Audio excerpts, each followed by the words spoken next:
Land rights is the ownership to our country, the country which traditionally we come from. Our dreaming places are there, our dreaming stories, our creation tracks are there. The white man, he talks about the cradle of humanity somewhere in Eden and over there somewhere. They're still looking for it, right? We know where ours is. The white man, he's still looking for it.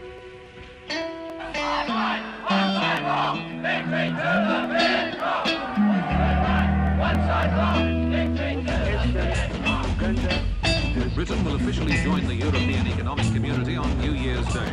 In the violence of Northern Ireland, deaths from acts of terrorism, the bodies of 10 of the murdered Israelis were taken to Tel Aviv. It was a year in which the hopes, fears, yearnings and radicalism of the 60s seemed to reach fulfillment. A decade in which the young had fought to change the world came to a turning point in the new resolution of the 70s. That's what land rights means. That means a lot of money, and it means a lot of people that are getting rich off your blood and guts. In Sydney, 4 young men came together. They were to change Aboriginal Australia forever. And so we made the decision. And we said, yes, Canberra's the place we've got to go. But the surprising thing was that all these guys who were very active were all of a sudden making decisions. Yeah, bud. No, I've got this to do, and I've got this to do. I can't go. It's quick. Then the 3 blacks were sitting in the room who had no excuse. And I wasn't quick enough in the brain to work out an excuse, because I really didn't want to go. To be honest, I didn't want to go. We were at the Aboriginal Medical Service, and we decided, there was Michael Anderson, Billy Craig and myself, to go down to Canberra and protest by going on a starvation diet to try to capture the Australia's attention to the deplorable conditions that Aboriginal people were living in, subjected to. And we said, look, that's the sort of thing we should be doing. But, blackfellas being what they are, like we couldn't think of anyone who'd go on a starvation diet, right? We really couldn't, because we like our tuckeruts, Murray. So, because we're too used to being short of a feed, you see, from the mission days. But anyway, we basically said, well, that's where it's at. Kevin Gilbert took us to the Communist Party headquarters in Little Sussex Street. The treasurer was there. We were just busting out of our skins. We wanted to get out, we wanted that freedom. We knew inside of us, emotionally and physically, that our parents were restricted, and we were restricted too, but we wanted to bust out of that protectionist sort of cocoon. We wanted to get out of that. We wanted to be free.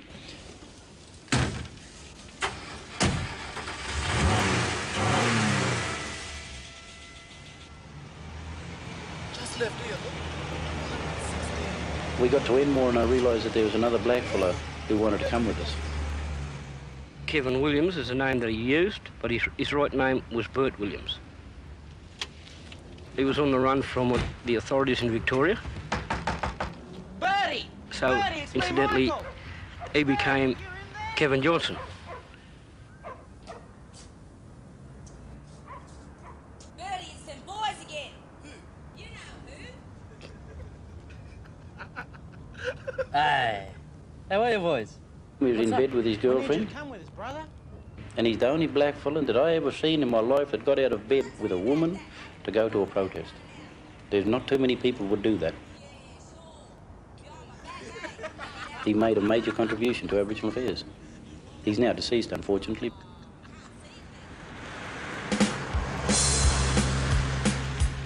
It's a real division of labour thing. That's what racism's about. That's what the fuzz are trying to do. Divide everybody up, Like, there'll be heaps of fuzz down in this time. You guys could get arrested. Thought of that?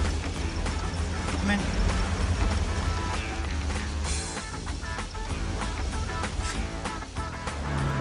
We were all young.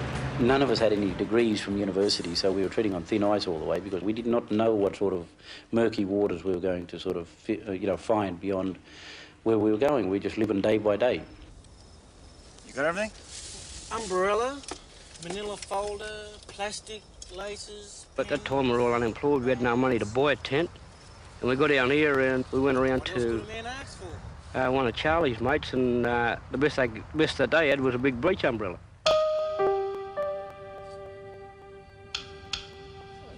Just 5 years after white Australians had voted Aboriginal people citizenship in their own country, 4 young Aboriginal protesters set up their own embassy on the lawns of Parliament House, Canberra, and announced themselves a sovereign people.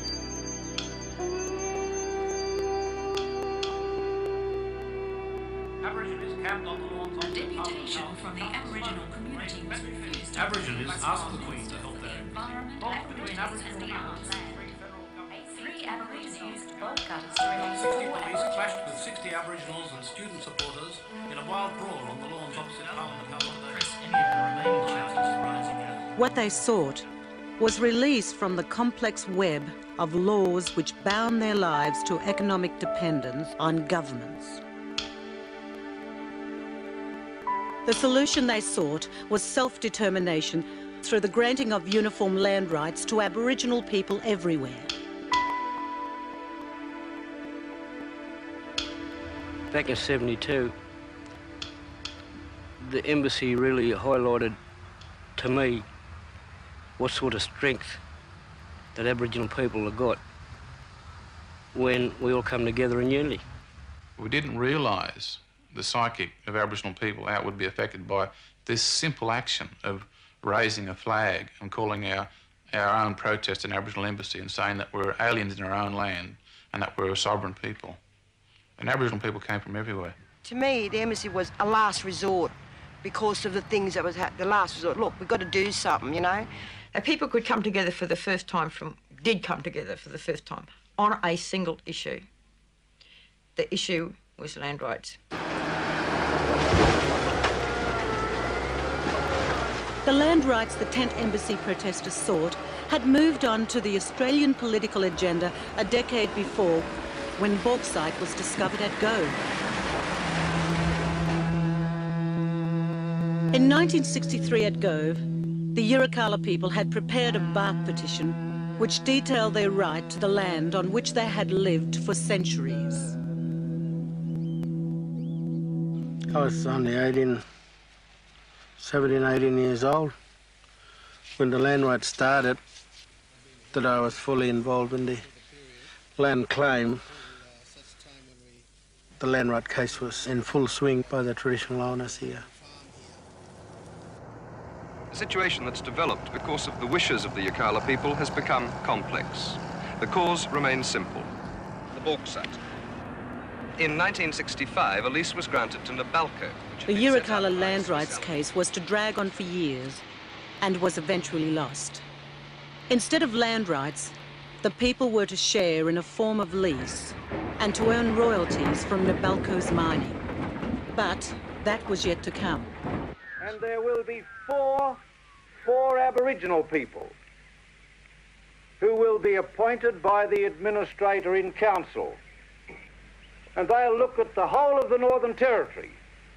And if Narrachin wants some country down here at Caledon Bay, if Mungarawi wants some country over here on Melville Bay, then we'll recommend to the Minister that you get a lease of this country for a market garden or to run cattle. Now, you understand that one too? Everybody who were involved in the Gove land right case heard that there were other people outside Gove who were supporting, and these were people down south, urban Aboriginal people.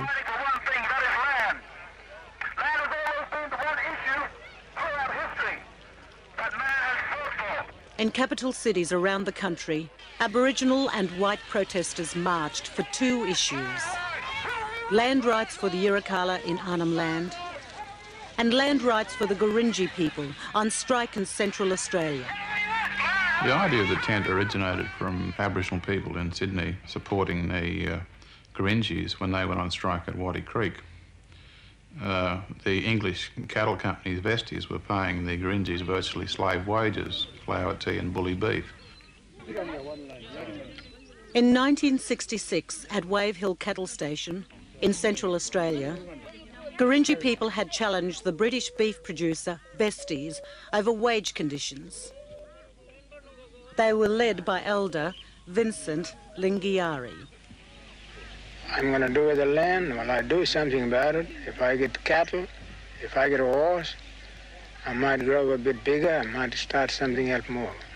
We developed a slogan which we sprayed upon all the Vesties products in the supermarkets, namely that Vesties sucks black blood. Now, this campaign went on for at least 2 years, a number of demonstrations against the Vesties Cattle Company. Tonight on Monday Conference, Australia's black militants. One thing that's happened since the coming of the white men in Australia is Aboriginal people have never known security in the sense of land ownership. They've never been able to own land. If they did own land, they were always pushed aside either by some big mining company or some big pastoral company. Now, Paul Coe, of the Wiradjuri people, had been raised near Cowra. I was a young child growing up in a small Aboriginal reserve, a mission. I felt contented, I felt safe, because whilst I was on that reserve and mission, I was just another person. It's only when I went into the white community to become an Aboriginal, whilst I was at my community, that I was just treated as another normal human being. Coe's protest eventually led him to study law and to become a founding member of the Aboriginal Legal Service. The Rambi mission, where I come from, had a long history of struggle against the Aboriginal Protection Board and the Aboriginal Welfare Board, whereby all the young Aboriginal kids were taken away by the welfare and put into the boys' home or the girls' home. In my particular family, I had 3 uncles who were shot and killed by police. I was 16 at the time, and I was sitting with my grandmother in her home, and she got the word that Pat was shot and killed, and she just grabbed her heart and she said, "What's wrong?" And she said, "Pat." And I said, "What's wrong?" She said, "Pat. Pat's been killed." I said, "You're silly, you're imagining things." And next day, she knew. We found out formally, officially, that Pat was shot and killed in Petersham Station. And then, sometime later than that, I found out another uncle of mine, Milton, was shot and killed in Unadada by a white policeman. And then, a couple of years later than that, I had another uncle of mine who was shot and killed, was Frank McGuinness, by a white man at Cowra. So that was my very early education into Aboriginal politics, as to why you had to be involved in the struggle, because you couldn't think about it, you couldn't paint about it, you had to be involved in it to bring about change. The young group of blacks which I'm a member of is that concerted direct black action, where we ourselves mix with our own people, know the problems of our own people, and try to find some way ourselves of trying to overcome these problems. Well, to me, the legal aid, the medical service are the classical examples of this direct black action, where we can offer to the black people specific skills which they need in their day-to-day living. One of the significant changes of the 70s was the founding of Aboriginal-run services. Without government funding, they demonstrated a new self-determination growing out of the urban community of Sydney's Redfern. Well, Redfern in the 70s is somewhat different to what it is today in some ways, but in some ways it's very similar. You had the Haskin government in power then, and Haskin had an act called the Summary Offences Act, which was designed to push undesirable people off the streets. It was designed to control large students or other demonstrations, particularly people who are involved in the anti-war movement and the Springboks demonstrations. But they used those powers to control Aboriginal people on the streets of Redfern. In that sense, nothing has changed in the 20 years since then. The streets at 10 o'clock or you're picked up for any charge. You can't stand after 10 o'clock at the Empress, from the Empress to Redfern Station, anywhere around here, allowed to stand still on the footpath. Otherwise, a pig comes along, and he does know to get off nicely. He just grabs you and says something like, "Well, I've heard him. Get the hell out of here." You know, I could tell of country town Aboriginal people where they've been arrested, you know, every payday, or payday is a big day for Aboriginal roundup by the police force, and then they arrest them for drunkenness, for unseemly words, this sort of thing, but it's never recorded. Very few of it is recorded, and they charge them about $10 to $20 to get out, you know, so where does that money go to? Basically, we just want to tip the whole place upside down and exercise our rights as people, but as Murris too, you know, maintaining that identity and that dignity.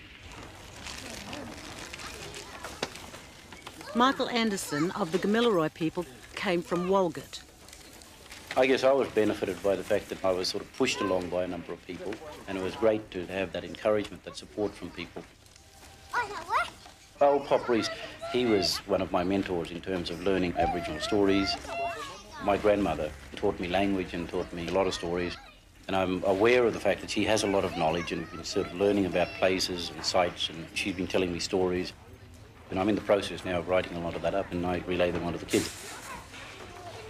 And that's one of the things that those old people did when I was a kid going to school, sort of maintaining my identity, telling me who I was, the language, the stories. And it enabled me to go through school as a blackfella, as a Murray.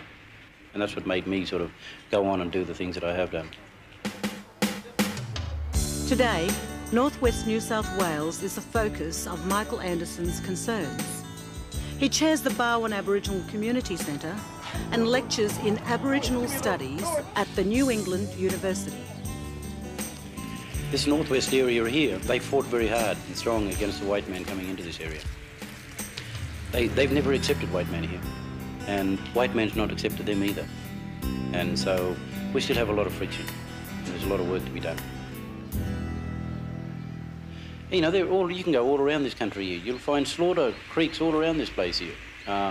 Poisoned water holes where people's skeletons are still laying where they drank the water and died, you know, in this area here in Walgett. So as British subjects, we didn't fare too well. In respect to the '67 referendum, it was strange that they should put a referendum up asking white people would they allow us to be counted on the census as ordinary Australian citizens, when in fact from the outset the white fellow was telling us that we were British subjects. You know, it's crazy. The referendum that at last counted Aboriginal people as Australians motivated new radical movements in Aboriginal life. The white people thought that, OK, they've done their bit and they passed this referendum and that was going to fix up the Aboriginal problem that existed. But you see, that was only just the start of the things. Then we took charge of this whole movement in Australia and it became Aboriginal focused. And we played that up. We took it ahead and we formed our own confrontationalist party called the Black Power Movement and the Black Panther Party. And we certainly went for it. And now you're a member of the Black Power Movement. What do you see your aims as a member of that movement? Well, you know, since you're talking about Black Power, being a Black Power, you know, named and branded as a Black Power advocate, well, my aims are to see that our people are given the justice. You know, my 1972 to me is the year for Aboriginal justice. The Black Panthers were on the rise in the United States of America, and they seem to be doing good things. They seem to be able to feed their communities. They seem to be able to house them. They seem to be able to look after them. So we thought, why not start up a Brisbane chapter here? And we did. Everyone has a right to defend themselves against an aggressive enemy, and it is inhuman. It's denying a person's human rights if you give a gun to one man and don't give it to another one. Young activists took a revived Aboriginal dignity in directions that surprised even themselves. And I believe everyone should be allowed to have guns. We're accused of all sorts of weird and wonderful things. We were accused of gun running into Yirrkala, which is total crap. The Black Panthers, I think, was a statement of frustration about what wasn't being done here and what needed to be done here, and that Black Panther movement really expounded the necessity for survival programs for us to at least survive the genocidal war. In terms of the 72 movements, in terms of the Black Panthers, in terms of the survival programs, and even up to this point in time, we're only talking survival. We ain't talking living. And when you talk living, you've got to talk about your land and your law. Today, Dennis Walker runs programs on Aboriginal identity for prisoners on day release from Brisbane prisons. He lives and works with 3 sons on Moongalba near Brisbane. This place here, Brown Lake, Lake Bramera, it's a sacred place. It's a place of the Bunyip. There's a whole lot of stories about this place. There's a whole lot of stories about every place I can take you on this land.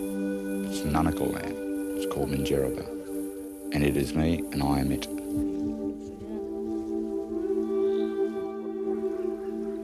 In terms of what we're doing here, I obey my elders. But to get the job done, you need the enthusiasm of the young people, you need their perceptions. It's a fresh view coming on things.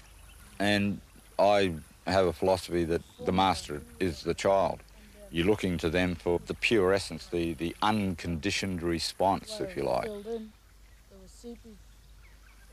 I've got a son in England now that doesn't even know he's my son. He was ripped off his mother through the adoption policy, forced adoption policies. I'm still following that down. And I'm not unique in that regard. That's happened everywhere. And it's happened to a lot more people in my family. We've got our bloodline, we've got the Nunnacle coming together, and we're slowly piecing it back together. In terms of media, in terms of the politics, in terms of the law, whatever they make judgments about me in the material world, essentially, to me, it doesn't mean a pinch of shit. I know and understand a lot, and I do my business properly, and what they make of that, they will. It's beyond my control, and I just get on with what I have to do. And they can say I'm a radical, they can say I'm a sellout, they can say I'm a traitor, they can say I'm whatever. In the final analysis, it doesn't matter much, as long as I'm doing it right.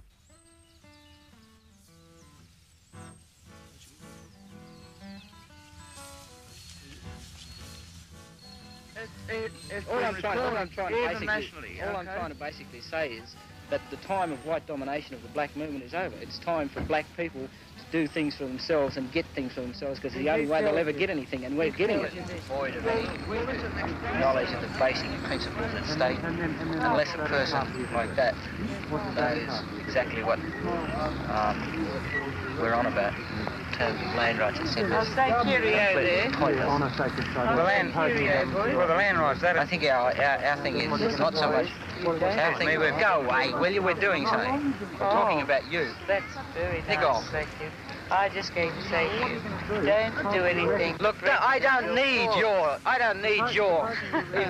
any advice from you. We've done all right. We've done all right. Listen, let me tell you something. We've done all right in the past 2 years in Sydney without people like you. And we're going to do all right for a long time to come. We're going to get our bloody land, even if we have to take it. And people like you don't matter anymore, because you people had your chance and you stuffed it. So I got no time to talk to insignificant little shit like you, so go on. When we first started, there was very little support. Most of our elders would say to us, you shouldn't be doing these things because what you're doing threatens us, because it means that they would then become subject to more oppression. I mean, people get used to a certain amount of oppression and they accept that. It's when that level of oppression is threatened by a suggestion of bringing about new ideas or changes, that there is the possibility of further oppression coming in, people freak out. And that's what happened. When we went down, we expanded on our needs, like in terms of the grievances, like the high infant mortality rates, the growing death rate in Aboriginal communities. Poverty was on the increase. And we just felt that discrimination generally across the board was very much rampant, and we needed to sort of get rid of that. Find the visitor's book, please.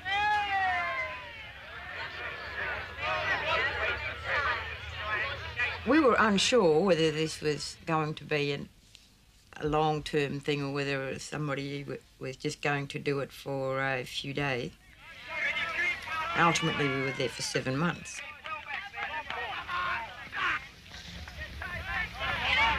I would say in the time that the Aboriginal Embassy was up, despite the fact that it was pulled down on 3 consecutive occasions by the Commonwealth Police, in the time that the embassy was up, there would have been about 1,000 to 2,000 Aboriginal people actually living there.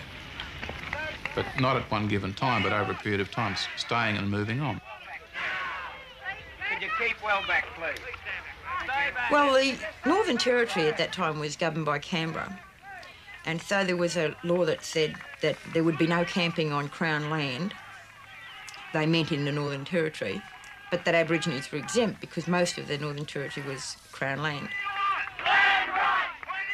It never crossed their mind that Aborigines would camp on Crown land in Canberra, And the law pertained to both the ACT and the Northern Territory. So we were exempt. The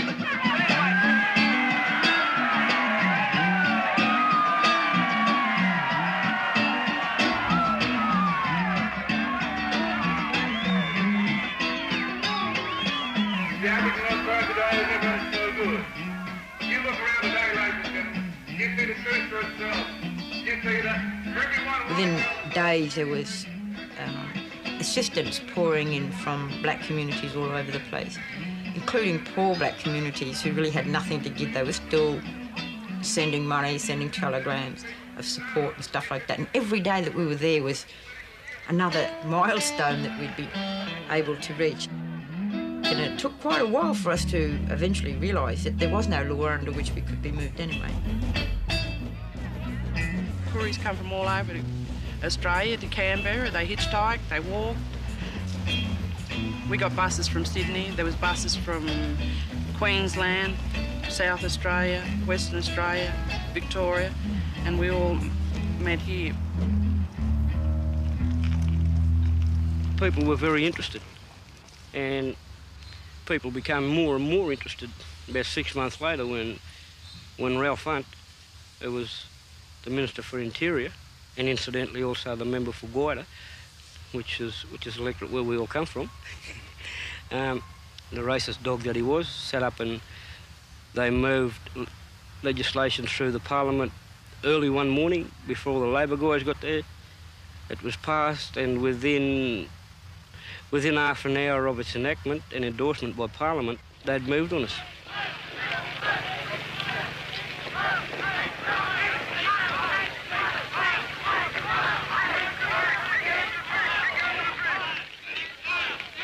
The women decided to go on the outside of the circle and put the tent in the middle. One of the reasons we thought that would look effective, you know, for the media, but we thought also that the police wouldn't come in, you know. We thought that they might think, oh, there's women there, they mightn't come in, but that didn't happen.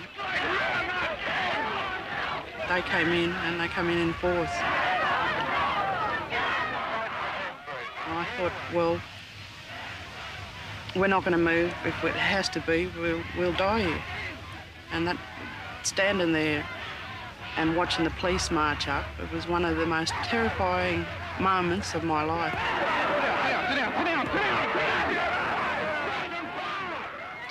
One of the great tragedies that came out of this was during the time that the embassy was there, and especially during the winter, the police used to come by late at night.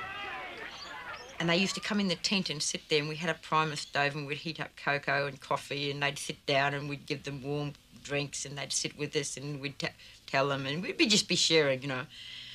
And when they were told to come in by the law and attack us, they did. We couldn't believe it, because, hey, here were these guys with whom we had spent hours and hours, night after night after night, sharing, you know, and feeling warm, and we thought we knew them, and they thought they knew us. But on demand, they'll come across and punch us out. They didn't have anything against us. It wasn't as if they were acting out of anger or anything. It was really sad. Come on. These people were not hurting anyone. It was a peaceful assembly. They objected this flag. You see the result of it, a deliberate act to create unrest. It's bad for the police, but it's bad for the whole nation. Who won as a result of today? I suppose Australia's lost, and the Aboriginal people at least will have everybody in Australia know what they're fighting about tonight.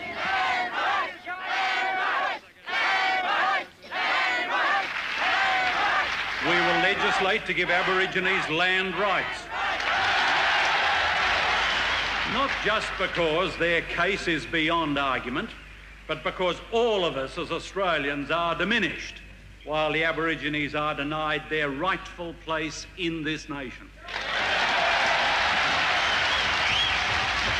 Vincent Lingiari, I solemnly hand to you these deeds as proof in Australian law that these lands belong to the Gurindji people. The new Whitlam government set about granting land rights in the one place over which it had control, the Northern Territory. Following the Whitlam initiative, the Fraser government granted some land claims in the territory. Later, the Hawke government made further isolated handovers. Just before sunset, Sir Ninian handed over the title to Uluru National Park, 1,300 square kilometres of land, including Ayers Rock and Mount Olga. National Parks and Wildlife Act 1974. A seeming frenzy of federal and state legislation in the years following the Tent Embassy often confused the reality of what was actually happening over Aboriginal land. While some land was being granted in the Northern Territory, in the populous Australian states where the majority of Aboriginal people lived, governments refused to back the needed legislation. A uniform model for land rights throughout the country was being effectively blocked. First of all, we tried to produce a uniform model. There was 2 years of work went into that, and it was the preferred model. In what was to be a final fling, the Hawke government devised a plan for partial land rights. Now, the comment that we got. You want to keep this law here? Yeah. And this new law that filed on the bottom, when I chuck away. It failed because it abandoned uniform land rights in favour of land for just a few. So what you had was people in Queensland, New South Wales and other parts of Australia saying that they weren't getting any justice, and you had the people in the Territory mounting, understandably, and I must say I was with them, a campaign of concern about the weakening of their legislation. What happened to land rights is that the mining lobby was too powerful, the pastoral industry was too powerful, and the Commonwealth government didn't have the will to stand up to those vested interest groups, and decided that the interests of Aboriginal people could be sold down the drain. National land rights should have gone on just the same. It would have gone on if there was a little bit of help given by state government, because state government does have the responsibility of the controlling of the land. The national land was dropped because the state government would not cooperate. Northern Territory is very lucky that we've gone ahead and got our land rights, and it's going to be there unless some idiot in the political arena will come along and dismount it, like they always do. Well, some states have land rights and some don't. And even within states, some groups have land rights and some don't. And that's really the reason why there should be national land rights. And if things go backwards anymore, they're going to get back to having a different state definition of who constitutes an Aborigine as there was prior to the referendum. Those people who have no land rights haven't got justice. But neither do those people who have land rights have justice, because within the Aboriginal community there's the notion that they should be sharing what they've got with us because we don't have anything yet.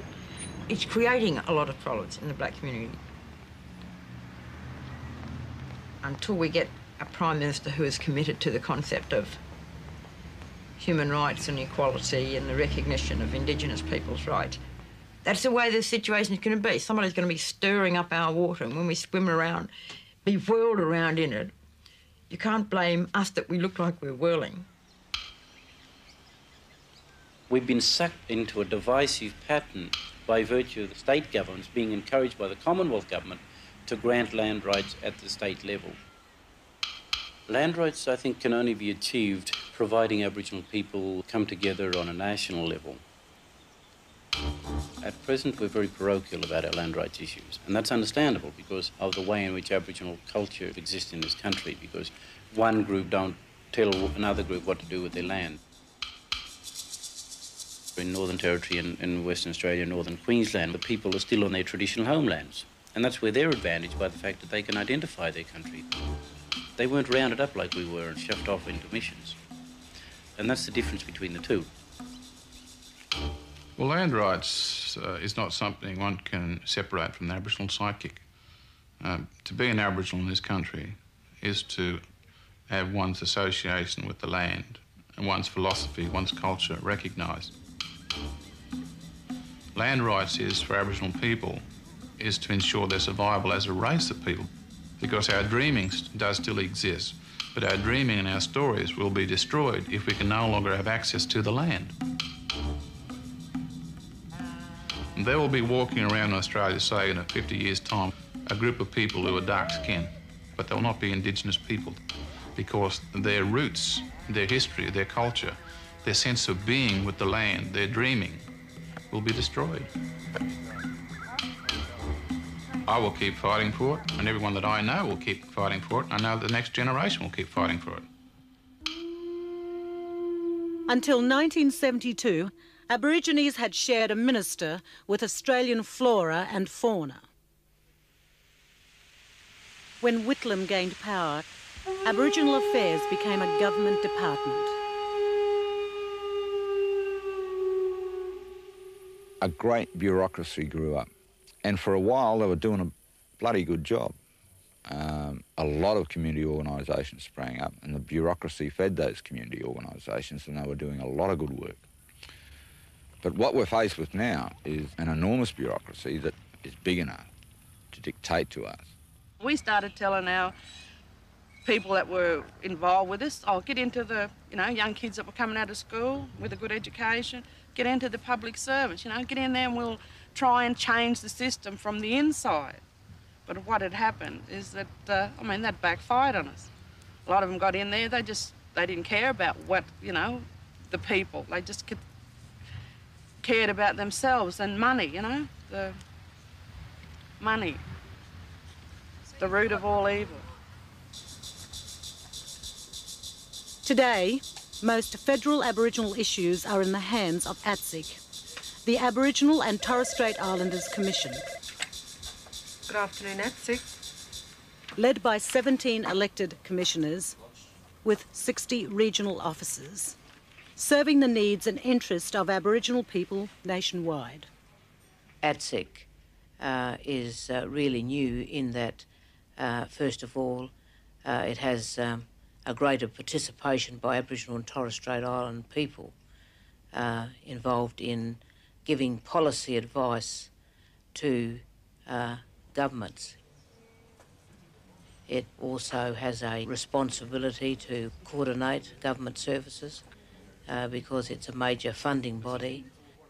It's a peak organisation because it has Aboriginal elected representatives. Very decentralised organisation. The first time, really, in the history of this country that Aboriginal people have been given so much opportunity from the very grassroots level to be involved in the decision-making processes. We at the national level, of course, have responsibility for policy formulation and also for the allocation of the national budget of some $500 million. We are directly responsible for that. Where we've criticised governments before for funds not going in the right direction, it's our responsibility now. So if we seem to be on a very steep learning curve, that's quite true, that we are. I think it's been done deliberately by the Labor Party, certain sections of it, particularly the lunatic left. They've done a Pol Pot on us. They've taken off the leadership of Aboriginal Affairs, put them all in the bureaucracy and all the organisations. So what's happened, basically, they've bureaucratised Aboriginal Affairs. So everybody's a bureaucrat, whether they're an ATSIC or in the Aboriginal organisation, of which there are 2,000. Now, assimilation amounts to genocide. Mainstreaming is the same tactic under another name. It achieves the same purpose. It takes the best brains of the Aboriginal community, of our youth, indoctrinates them in a way that's alien to the Aboriginal people, and then have them working in bureaucratic organisations, in the bureaucracy, working against the interests of Aboriginal people and Aboriginal communities. And that is a sad indictment upon this country. I think that Aboriginal public servants have a right to choose for themselves whether they want a career in the public service and whether they feel they can make a contribution to Aboriginal affairs by their involvement. If you've got a good minister and you're a black bureaucrat, you can push through things, and you've got a good sympathetic government. You can push through issues. But there comes a time when you can only do so much. Then the Aboriginal people out there have to say something. They've got to have a voice and create ideas and say we're going to do this and that. And they're just not doing it at the moment. We're begging, we're borrowing all the time, you know. We're going cap in hand all the time, right? We don't want that. We're not beggars, but that's what we've been really forced into being. We're beggars in our country, and I don't like being considered a beggar in my country, right? And all that the embassy stood for at that protest was to get away from that welfare state, to get away from that welfare mentality. I think it is because Aboriginal people out there now feel nervous about the responsibility, and of course there's no one else to blame.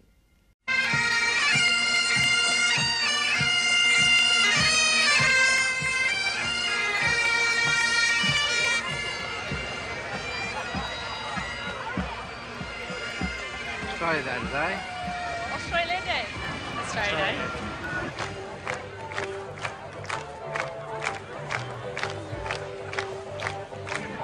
It's the anniversary of the landing of the first fleet. 26th of January, 1788. The birthday of a nation. Sorry, got it in my mind, it's a clear. I remember all my Saturday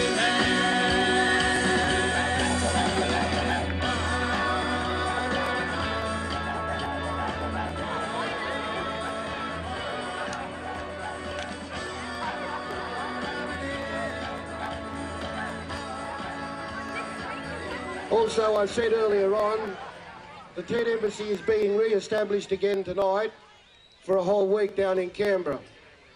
The site will be in front of the old Parliament House on the lawn where we originally established it years ago, 20 years ago. Tent Embassy, I don't know anything about that. Do you know anything about that? Tent Embassy, the Aboriginal Tent Embassy. It happened way back in 1970, and that it's really a statement for political rights and human rights for Aborigines in Australia. Did you know it was the 20th anniversary of the Tent Embassy? Not really. My husband can deal with it. It does concern me that people know very little about the embassy. In fact, it hurts me that no one is aware that it's the 20th anniversary of the Tent Embassy, which is a sad statement. I don't know. I think that, like it's just mainly remembrance now of what was happened before. Tent Embassy. Nothing to me, sorry. I've never heard of it. Tent Embassy with the Aboriginal people putting up the embassy. Yeah, I understand they're re-establishing it. Oh, I'm in love with a land down under. I've been to cities that never closed down, from New York to Rio and old London town. But no matter how far or how wide I roam, I still call Australia home, my home. I'm always 20 years ago, we put up the original Aboriginal Embassy to highlight what was going on in this country. Unfortunately, we've been forced 20 years later. On the 20th anniversary of the Tent Embassy, some of the original protesters returned to the Parliament lawns with a new tent.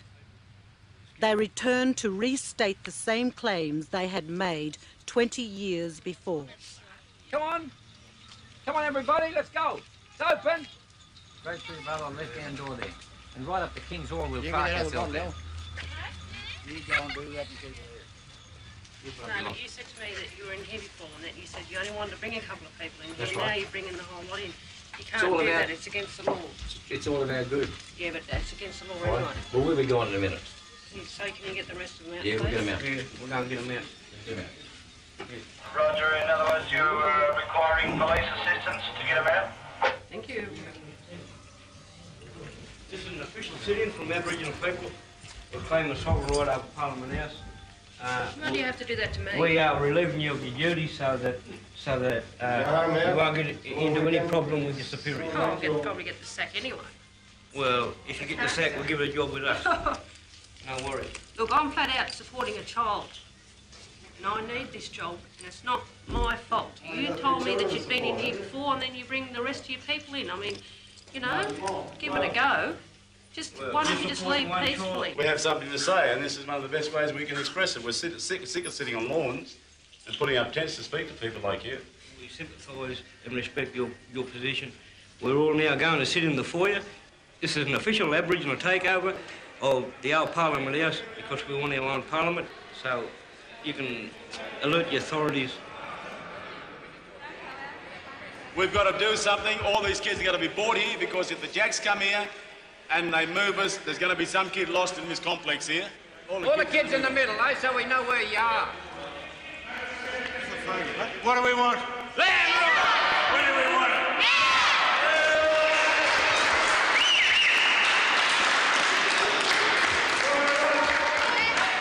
We refuse to move. We claim this land on behalf of all the Aboriginal people in Australia. And this is our embassy. Well, I'll tell you right now that we're not going to try and move you right now, but I'll find out what the situation is, and if you can just stay in touch with me and let me know what your intentions are. If they change, if you decide to move, well, then there would be no problem. But I'll find out and get back to you in the next half hour. The Aborigines now feel they've lost momentum, that it's time to start it again, and so they've decided to set up another tent embassy. But this time they believe this old venerable building, the white building here in Canberra, ought to be their embassy. Well, Mr Minister, we thank you for your courtesy of coming here to visit us new embassy. I'll formally hand you our Declaration of Sovereignty on behalf of all the Aboriginal nations who are here. An application for Declaration of Acceptance of the International Court of Justice has presently been drafted and we'll be lodging that application.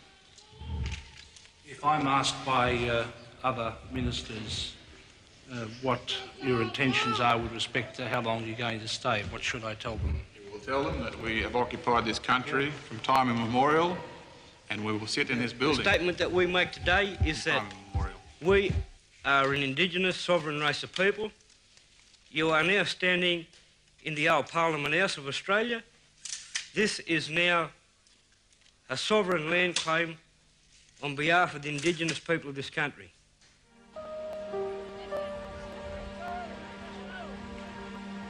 Police last night arrested 4 of the Aborigines who moved into the old Parliament House on Monday, charging them with failing to comply with the direction to move on. The arrests allow the Aborigines to have their cases heard in court, where they plan to push their claims for sovereignty. After 2 decades of intense political and legal dealings, Aboriginal people still live under the different laws and regulations of 7 different states, as well as under federal legislations. Land rights are nowhere in sight.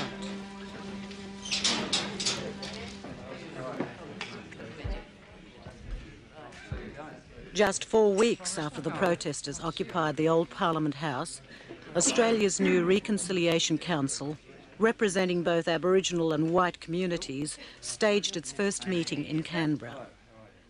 There will be a decade-long program of public awareness and public education to educate non-Aboriginal Australians about Aboriginal history, culture, dispossession, the nature of the continuing disadvantage that Aboriginal people still experience.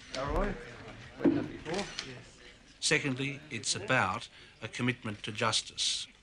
And the legislation setting up the council is a commitment to seek to address Aboriginal aspirations as a national objective leading to the centenary of Federation. And thirdly, it's about having a rational public consultation about whether the process of reconciliation would be advanced by a document, a treaty, an instrument of reconciliation. The Reconciliation Council comprises both Aboriginal and non-Aboriginal people appointed by the government. I suppose in part we'll have a function that will help provide advice to those groups of government that have responsibilities. It obviously involves hearing what people in the community have got to say across all sectors of Australian society and building bridges where we can. So really the council should not be seen as 25 people who have the answers to the nature of race relations problems in this country. They're there because of their own expertise and interest and willingness to make a contribution towards bringing about a greater level of equity and participation for Aboriginal people. What is there to reconcile? You know, since colonisation, we really have nothing to reconcile. They did the damage. They are the ones who stole our land. So why should the onus be on us to educate them as to how they oppress us? They can't be happy unless we arrive at a point where we say, hey, listen, thank you for having raped us. We're so glad you're here now. You know, you've been stuffing us up for 200 years and aren't we grateful? It's ridiculous that they would expect us to arrive at that situation. Let's start hard, let's start honest. This was Aboriginal land. It always was, it always will be. Let white people face up to that, and let black people say, right, let's negotiate. Let's negotiate a deal. Give us back a lot of the land and all the rest of it, and let's work something out. Any critics that might be sitting on the fence, waiting to see what's going to happen, should not be opening their mouth and criticizing of any moves that are taking place and the support that the government has put into this. I think everybody is making an effort to build something up with the help of other people. There are many challenges, I think, that are before the council, as there is before the whole of the nation. But there are also clearly many people of goodwill who want to see an end to the society where Aboriginal people are continuously being considered the most disadvantaged and hard done by.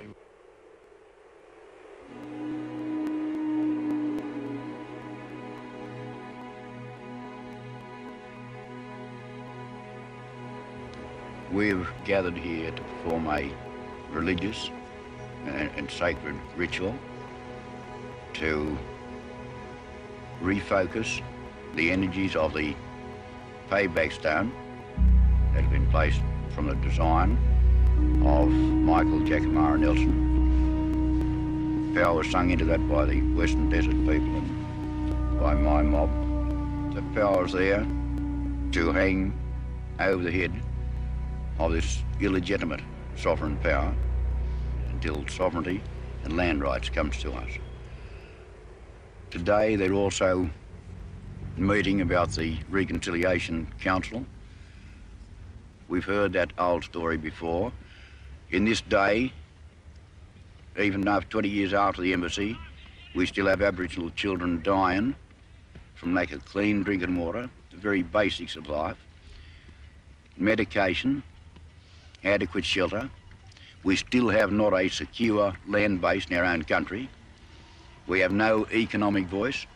We have no political voice. We have only the Crown and the agents of the Crown imposed upon us.